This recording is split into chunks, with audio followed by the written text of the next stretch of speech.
একটা টিম হিসেবে মিস্টার ফারুক খান এবং তৌফিক এলাহি এই দুইজন গ্রেপ্তারকৃত ব্যক্তির দ্বয়ের পক্ষে ইন্টারন্যাশনাল ক্রিমিনাল রুলস 2010-এর 9-3 বিধি অনুসারে একটি আবেদন সাবমিট করি এবং সেই আবেদনের সারবস্তু ছিল যে অভিযোগের কপি আসামিদেরকে ওয়ারেন্ট এক্সিকিউশনের সময় অথবা পরে প্রদান করা যাইতে পারে।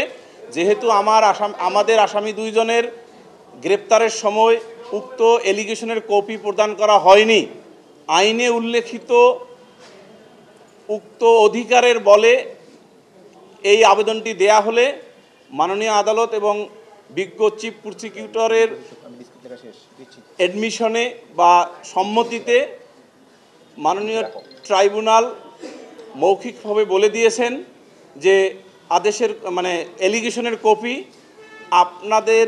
আপনাদের দুইজন আসামি সহ অন্যান্য আসামিদেরও প্রদান করা হইবে। এই জন্য এটা খুব দরকার, এই জন্য যে আমরা যদি এলিগেশনের কপি না পাই তাহলে আমরা কিভাবে ডিফেন্ড করব। এই ডিফেন্ড করার জন্য আমাদের নির্দোষিতা প্রমাণের জন্য বিধি 9-3 অনুসারে এলিগেশনের যে কপি প্রদানের ব্যবস্থা ট্রাইব্যুনাল আইনে করা হয়েছে সেই আইনের অধীনে আমরা সেই আবেদনটা করেছিলাম এবং সেই আবেদনটি মঞ্জুর করেছেন মাননীয় tribunal. At the same time the tribunal has allowed on the basis of my oral submission to talk to the clients এবং সেটাও উনি মাননীয় ট্রাইব্যুনাল মঞ্জুর করেছেন যে হ্যাঁ, আসামি পক্ষের নিয়োজিত আইনজীবীগণ সুশৃঙ্খলভাবে ডিসিপ্লিনড ওয়েতে ওয়ান আফটার অ্যানাদার কথা বলতে পারবেন এবং আমরা সে আদেশও পেয়েছি। 2010-এর যে রুল, আমি বলেছি রুলের 9 রুলের রুল হলো 3। এখানে বলা হয়েছে যে প্রত্যেক আসামিকে যখন অ্যারেস্ট করা হবে on the basis of arrest warrant, অ্যারেস্টের সময়ে তাকে কপি অফ এলিগেশন অর্থাৎ কিসের অভিযোগের ভিত্তিতে তাকে অ্যারেস্ট করা হচ্ছে সেটা দেয়া হবে অথবা পরে দেয়া যেতে পারে। তা আমরা যেহেতু অ্যারেস্টের সময় পাইনি আমাদের দুই আসামিদের ক্ষেত্রে, সেহেতু আমরা আবেদন করেছি, মাননীয় ট্রাইব্যুনাল সেটা বিবেচনা করে মঞ্জুর করেছেন।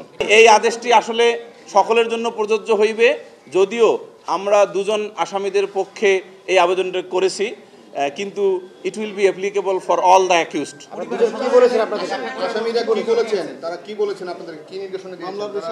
মামলার বিষয়ে নির্দেশনা যা দিয়েছেন এটা আসলে লয়ার্সের গোপনীয় বিষয়, এটা আসলে বলা যাবে না মিডিয়াতে। এই সময়ে যখন আইনজীবীদের দেখা করার সুযোগ দিয়েছেন tribunal for the ends of justice, যে সকল গ্রেপ্তারকৃত ব্যক্তিদের আত্মীয় স্বজন এসেছেন সুশৃঙ্খলভাবে তাদেরও দেখা করার সুযোগ দিয়েছেন।